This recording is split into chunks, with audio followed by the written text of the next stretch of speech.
Hey guys, what's up? It's iFlynn here. Probably the second most asked question while I'm streaming is, what melee weapon is that?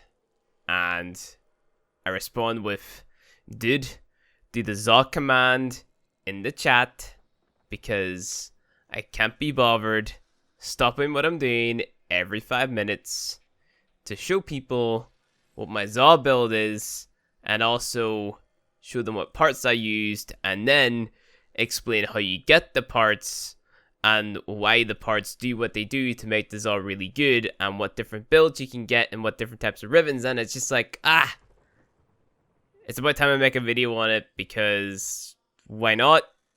This stuff is probably going to get changed with the melee bypass, because that's going to be a thing that happens, and it's going to probably mess up all of my Zaws. I have a lot of really good Zaws.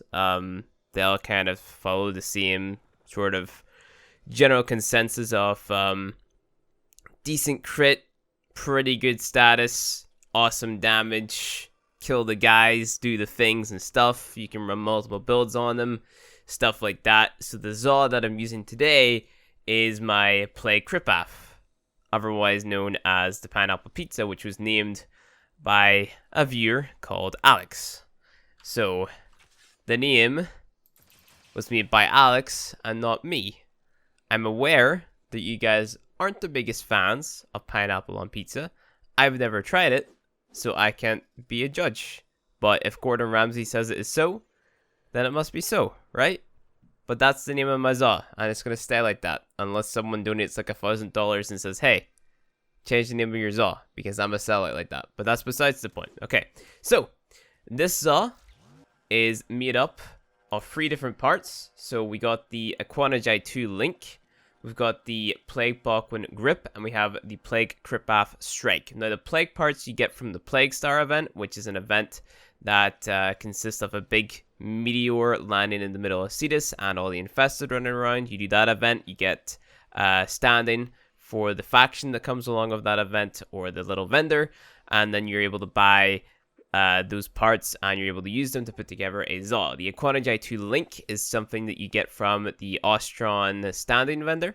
You just go ahead and you craft that in your foundry, and then you're able to use that in conjunction with these other 2 plague parts, which I'm pretty sure you also have to craft. So once you throw it all together, you'll have to level up your Zaw from 0 to 30, gild it, and then bring it back out, and then you'll have your infested Plague Bachwin Zaw, and you'll have some pretty decent stats. Now, because you have a Plague Strike, you get viral damage base, which is awesome. So you're able to proc corrosive and viral, which makes this really good for condition overload builds, because you're proccing 2 really good status effects, and it's just really awesome and cool. But mainly what I use this for is actually slide crit. Now, the builds that I'm running aren't perfect, and you can get a Riven mod because you have a disposition of 3 on this particular Zaw, which will make all of your builds pretty much a lot better, right? So I have a pretty good Riven right now, which kind of like fills a need for electric damage. But I could definitely get a better Riven if I were to buy a unrolled one and rolled it again and tried for different stats, right? So let's just take a look at the builds first and kind of talk a little bit about them. So this is my basic slide crit build, right? So you have your pressure point on here for your damage, prime reach for your range, you have your blood rush on here for your crit, berserker for your attack speed, you have fever strike for damage, and then I have tree steal on here for crit chance as well. I could probably actually remove this. I believe I have that on because I was demonstrating to a viewer that maiming strike isn't necessarily the problem. So I've been playing with tree steal for a long time then. Derp. But yeah, maiming strike goes here, and an Oregon shatter on here for critical damage as well. If you don't have maiming strike, you can run true steal. That's fine. And there's also, I think, another mod called Relentless Combination, which helps you out a little bit too. So you can definitely do that. But yeah, it's a basic slide crit build. The Riven right here is combo duration plus electricity damage.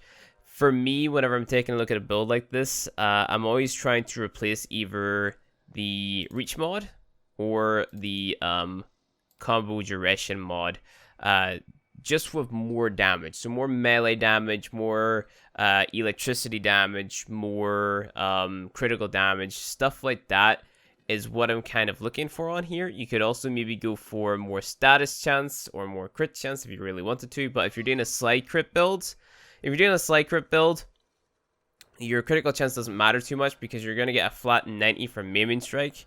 And then you could also go for a slide on or crit on slide on your Riven 2, which will obviously give you more or less the same results as maiming strike. But for every 100% critical chance you go up, you're going to get a higher multiplier, right? So if you have your maiming strike paired with a slide crit Riven, with maybe combo duration, electricity damage, or raw melee damage, or whatever, then you're going to be dealing a lot more damage because that multiplier is going to be a lot higher because you have higher crit chance.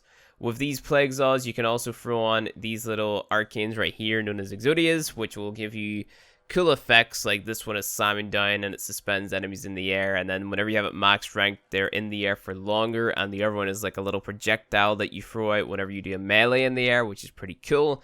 However, they're definitely not necessary, right? So, this is the slide crit build. It's pretty awesome. It does what you'd expect it to do.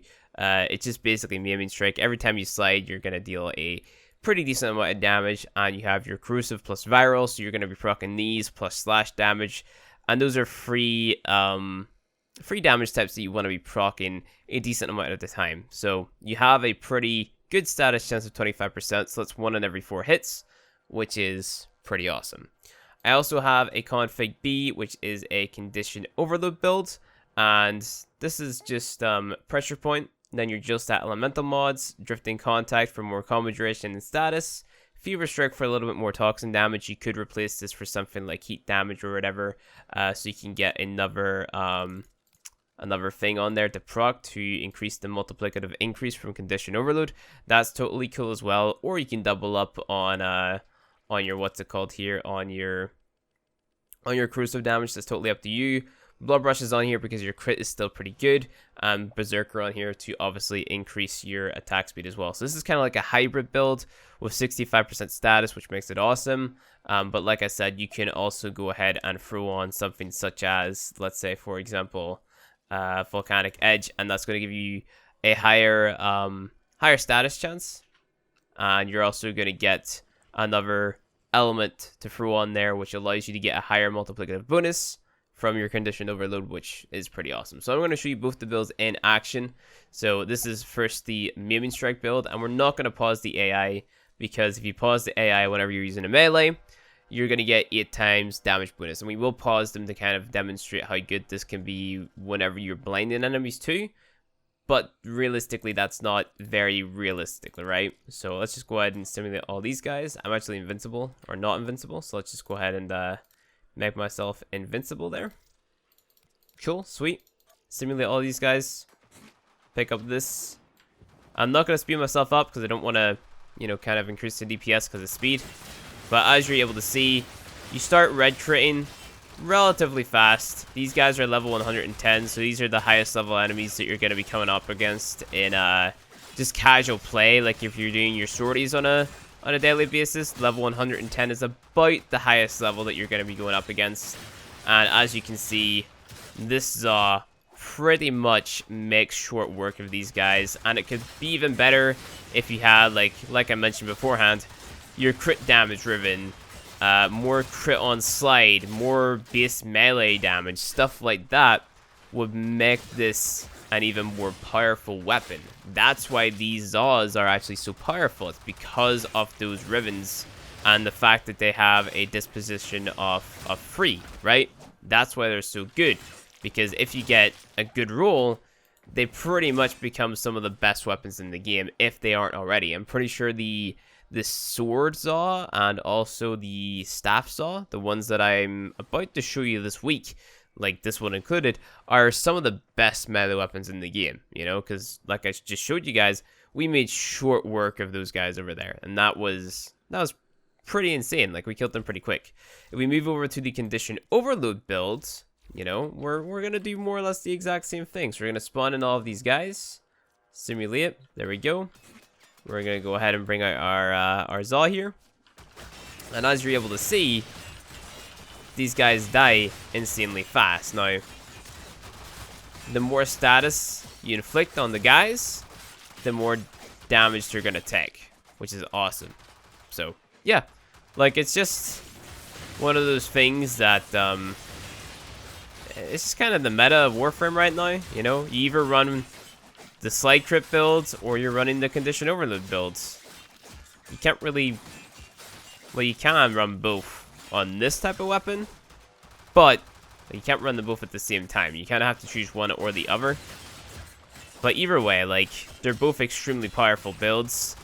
And I would say if Maiming Strike ever disappeared for whatever reason, Condition Overload would most likely be meta because of how powerful it is and the fact that it's a multiplicative increase. So theoretically, if you didn't have the fact that every 100% crit chance you get an extra multiplier for your damage, if you didn't have that, then I would say that your Condition Overload builds would be stronger, right? But because with the more crit you have, every time you go over 100%, you're going to get a higher multiplier. It makes it so that, you know, crit is actually, I guess, competable.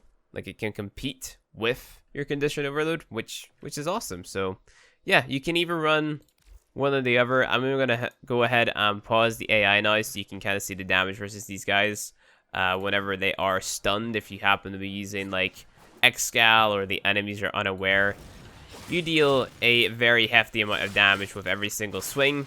Again, this is your slide crit build, keep that in mind, and the more that you attack, the more damage you're going to be dealing because your multiplier is going up for your Blood Rush body count combo, or in my case, it's my my body count plus Riven combo, right?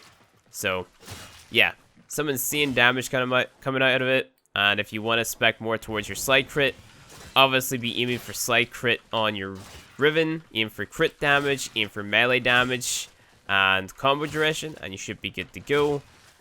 And you'll just have a very, very crazy slide crit polearm. You don't even have to have 2 elements, right? That's how crazy OP your damage is going to be. And let's do the exact same thing with Condition Overload as well, just to kind of demonstrate how powerful this is. So remember, I'm showing you all of this stuff without Warframe abilities being used. So if you were to throw Warframe abilities into the mix, like, you would probably deal even more damage. And I also don't think I'm using an Arcane Strike either. So if you use an Arcane Strike, you would be meleeing a lot faster with your slide crit, dealing more damage, stuff like that. You could throw your abilities into the mix, such as Nova's M Prime, maybe Volt's speed ability, so you attack faster. You could be stripping away armor using Crucible Projection and modding for basically just viral and stuff like that. And just overall, like, this weapon's insane, and it's really good. Really good. I recommend picking it up and crafting it whenever you can, because the damage on it is absolutely crazy. And you can get some pretty awesome ribbons for it. So, other than that, guys, this is probably my most used melee weapon since the Plains of Eidolon release. I recommend picking it up if you can. And other than that, if you enjoyed the video, hit that like button below. If you want more Warframe videos from me, hit subscribe. And I'll see you guys in the next one.